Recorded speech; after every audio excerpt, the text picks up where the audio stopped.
Hey guys, this is Megan with Thousand Generation Farms. Today I am going to go through kind of our budget for the farm and how to budget for farming. So if you're interested, won't you come farming with us?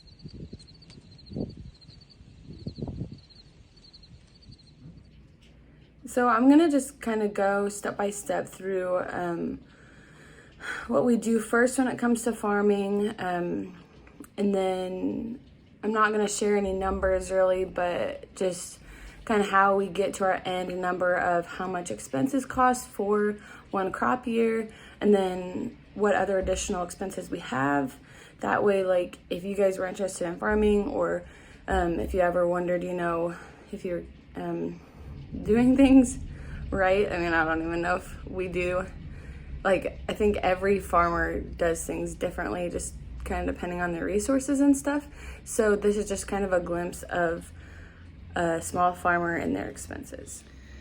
So as you can see here, I have my list written out of different expenses we have on the farm. First, I just want to say, so a lot of farmers start by disking their fields. We are no-till, so we don't ever really disc, maybe once in a while. And then probably, so like once every couple of years, we just don't disc. And last year, the grass in one of our fields kind of got away from us, and so it was holding in a lot of moisture. So we were seeing that, like, in that area where we planted, the crops weren't coming up because there's just too much moisture held in there.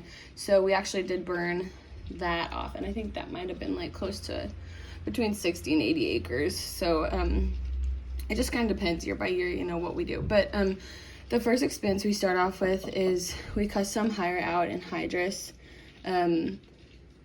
This is basically a fertilizer for the ground. We do it before we plant. So we pay a custom hire fee, which is usually per acre. And then we also have the actual cost of the anhydrous. And this would be like a bill that would come from maybe your local cooperative, or some guys actually specialize in selling anhydrous. So another reason we apply anhydrous is because it places nitrogen in the ground, and Joseph tells me that corn loves nitrogen, and that's like one of the main factors of how it grows so well. So that is also why we do anhydrous, and that is called anhydrous ammonia. So we have the custom hire cost at a per acre basis, and then the actual cost of the anhydrous. And if you don't know much about farming, when you see like the white propane tanks being hauled around, that is anhydrous. The next thing we do, we custom spray. So we custom hire someone to spray. They do it once before we plant, and then they do it once after we plant.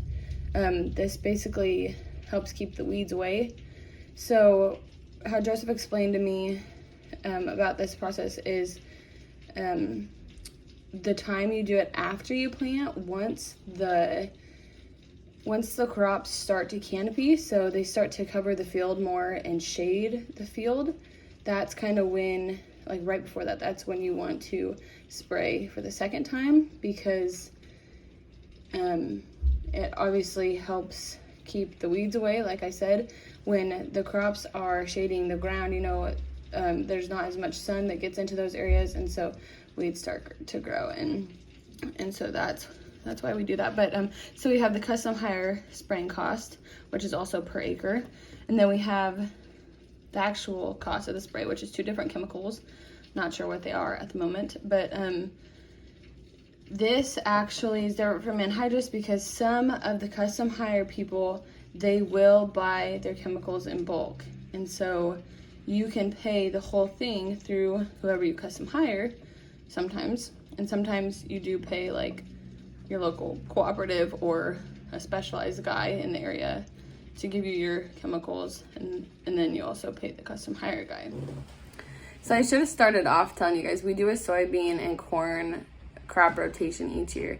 So basically, if you had a north and south field, then in your previous year on the north field you planted soybeans, and then the south field you planted corn. Then the next year we would rotate those and have corn on the north field and soybeans on the south field, and this is basically, it's just a good farming practice, as well as like when you get to applying different things to your crops, the weeds can become resistant to them. So it's just important to rotate. Not everybody does rotate their crops, but it's also like I was talking about the anhydrous, how that puts nitrogen into the ground, and corn really likes nitrogen and it needs nitrogen to grow. So beans actually basically when they're growing, they put nitrogen into the ground. So then if you have beans on the north field the previous year and then you put corn there, it's actually added more nitrogen into the soil, which helps the corn grow better the next year. So it's kind of just like the circle of life. Like it just helps the crops to grow better, and it kind of does that in a natural way. So while our plants are growing, our crops are growing, which would be like in the summer, we actually do hay. And I've talked about this before and showed you some kind of videos. So basically we do everything but swath it, which is cutting it. And we do custom hire for that. So we've looked into buying a swather, and maybe, in the next couple of years we would do that, just because Joseph really likes doing the hay stuff and it would save us some money. But it's really not costly at all to hire someone to cut our hay for us. So that's also an expense on our farm we have. And then once harvest is here, we used to actually custom hire out harvesting, like combining, but praise God, we are able to combine our own crops now. So the only expenses really during harvest season we have are trucking, or hauling as you would say, and then storage costs.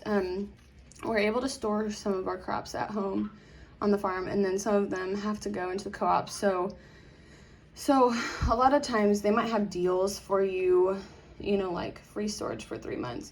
We look a lot for that, but when you have crops coming in out of the field, you can't just wait for a deal like that. You need to get it in before it gets wet, or just so it stays in good condition to sell it. So that is where we custom hire out some trucking. We do not do much hauling at all. We do have like a straight truck, but it would take a long time to haul all of our crops with that. So we might do a few loads like on our own, but otherwise like the major or majority of our crops are hauled into town, whether it be right away when they come out of the field, or maybe the next spring when we are selling. So, and that I believe is per mile we pay. It just kind of depends on who you go with. And then storage costs, I believe it's per bushel, so like the weight of the crop, and then that's usually like charged monthly.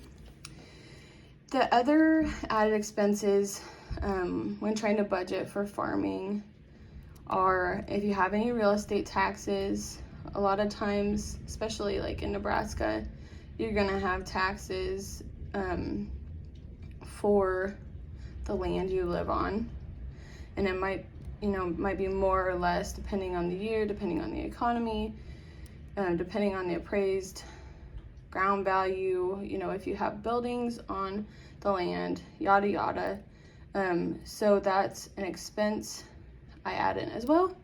And then if you have any loans, a lot of farmers use operating note money, from the bank or from a farm service agency to fund their expenses for farming during the year, just like anything else, because when you don't get any of your income till the fall, and then all of your expenses are due between the spring and the summer, if you don't have a lot of income left, or you have to put that into other things, like say your combine burned down or something like that, then it's a lot easier to use an operating note or have a loan out, and then pay it back once you get paid from your crops. So those are our major expenses. So just some last minute added expenses we also have are repairs and maintenance. So if you have a lot of equipment of your own that you use, there's always going to be maintenance that you have to pay for and get done. And even repairs, whether you do it yourself or have someone hired out to do it.